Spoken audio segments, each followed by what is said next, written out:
Analysis coming up about Scotland. We're going live to Holyrood. Neil Patterson is there for us in a moment or two. But we can talk now to the UKIP leader, Nigel Farage. And a very good morning to you after a long night for us all, Mr Farage. Now, you're going to say that UKIP has now become officially the third party in the UK?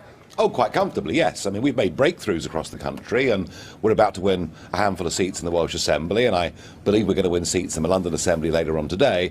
But significantly, of course, and we're rather good at this, we've come second in the English council elections virtually everywhere we've stood. So, you know, the story is UKIP support is still growing. It's growing predominantly at the expense of the Labour Party. We're biting hard into the old Labour vote, and things are going well for us. And I'll also say it for you, came second in the two by-elections as well, didn't you, for Westminster? So you're very good at coming second, yeah. But of course you want to come first, and particularly your view in the referendum. But tell me about why you think you're biting hard into Labour. Is it because of Mr Corbyn? I believe it is, yes. I think that many traditional Labour voters look at Mr Corbyn, look at a Labour Party that's gone way, way, way to the left, a Labour Party that is very metropolitan, and a Labour Party under Mr Corbyn that doesn't look very patriotic and completely refuses to engage with issues like immigration, which is the #1 issue in their lives because of the effect on wages, school places, hospitals and everything else. And frankly, unless the Labour Party were to change course, I think UKIP will go on growing at the expense of Labour. Well, you've called them hard-left Jew haters. I mean, do you think the anti-Semitism was a factor? Well, I haven't called them that, no. But do I think... Well, you're reported to have said that, Mr. Well, Farage. I haven't said it, so let's just get that clear, shall we? No, look, I think the party has been taken over by a hard left caucus. Is there anti-Semitism within the Labour Party? Clearly there is. Has that had a big influence on this vote? I'm not so sure, frankly, it has.